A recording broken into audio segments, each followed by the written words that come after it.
Şimdi çocuklar, satrançta şiş konusu aslında çok güzel bir konudur. Yani taş kazanmak için kullandığımız hamlelerden birisi. Bir de çok kolaydır. aslında kolay mı zor mu onu tam olarak bir şey kestiremeyeceğiz. Yalnız şişi satrançta şu şekilde telaffuz ediyoruz. Rakibin arka arkaya bulunan iki taşını tehdit etmeye denir. Bir de şiş atan taşlarımız vardır. Bu taşlar hangileri diye sorarsam at şişi atabilir mi? Ha yok. Hangisi atıyordu? Vezir doğru. Vezir şişliyor. Başka?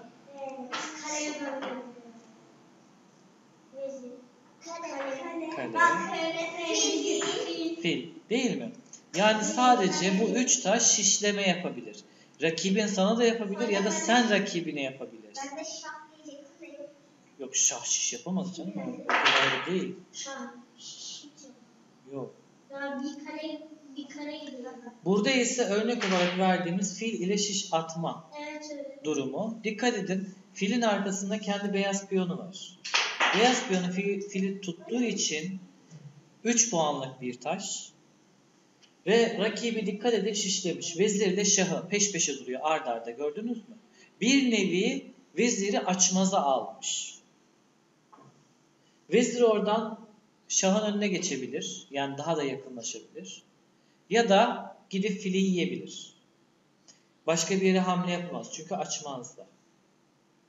Fili aldığı zaman arkasına duran beyaz piyon ise, fili tutan piyon ise veziri alarak 3 puana 9 puan. Yani kazançlı olan beyaz olur. Beyaz sporcu kazançlı duruma düşer. Bu durum burada örnek arkadaşlar. Beyaz oynar, siyahı şişler. Hangi hamleyle siyaha şiş atıyorum? Dikkatli bakın. Nasıl?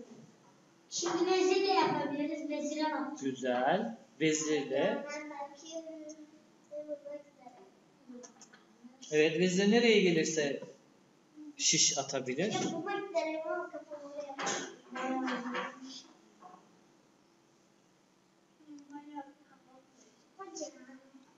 Vezir F4. Değil mi? Vezir F4. Bakın bu hamleyle kale ile şahı şişlemiş durumda. Evet öğretmenim. Onu yarın ben onu düşünüyordum ya. Evet.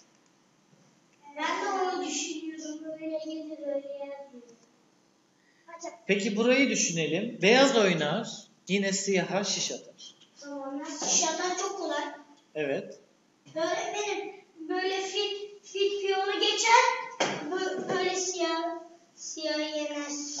Şimdi fil daha doğrusu şahın önündeki piyon açmazdadır. Ama oynayamaz zaten. Önünde de rakip piyon var. İleri gidemez. Ama ben orada 3 puanlık fil veriyorum. Karşısında 1 puanlık piyon alıyorum. Sence mantıklı mı? 3 puan veriyorum, 1 puan alıyorum. Yani 3 lira verdim sana, sen bana 1 lira verdin. Kim kazançlı çıktı?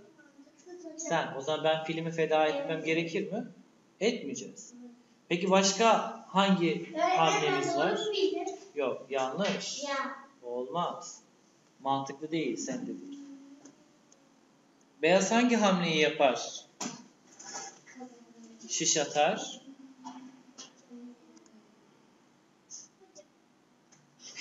Kale A8 değil mi? Bakın kale A8 ile ne yaptım? Kalemi aslında feda ediyorum. Rakip vezir benim kalemi alacak.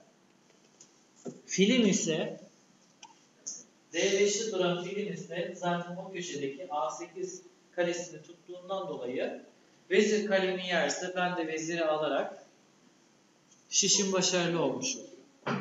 Bu şekilde 5 puan vermiş, ben de 9 puan almış oluyorum.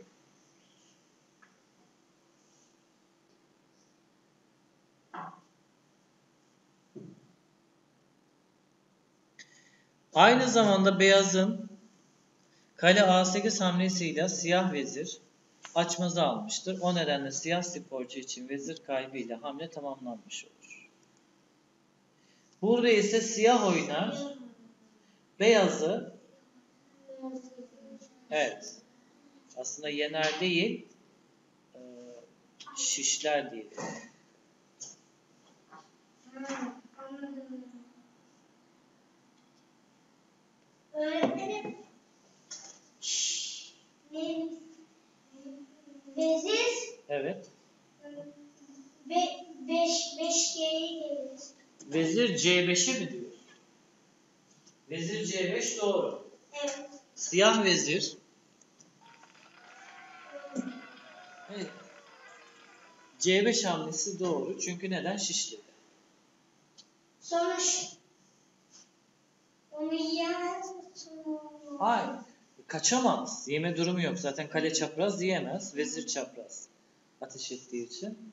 Kaleyi açmaza aldı. Kale oynayamayacağı için. Kaleyi savunmaya geçebilir mi? Kaleyi savunmaya alabilir mi? Beyaz. Niye alamaz? Alır. Doğru ya.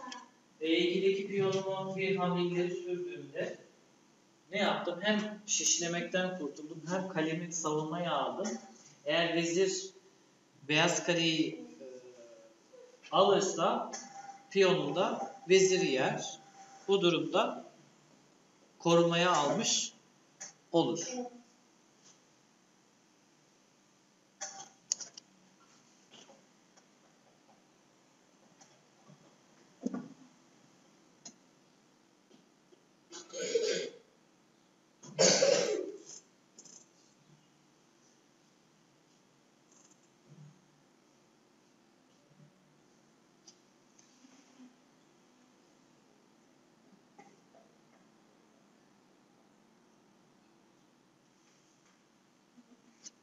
Burada ise çocuklar siyah oynar.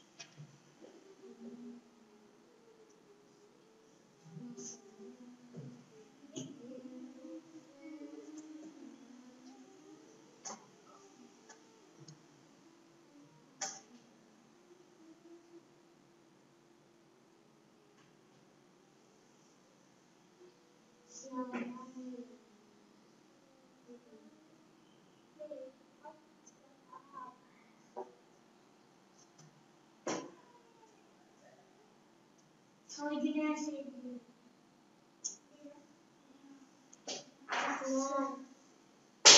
Çocuklar burada ise siyah fil Düşünüyordum işte. kale ile fili şişlemiş olur bu hamlesiyle. Yani G4 hamlesiyle atla fili şişlemiş olur. Orada zaten hepsi de tüm taşlar yani fil ve at üçer puan olduğu için takas yapması mantıklı gibi görünebilir.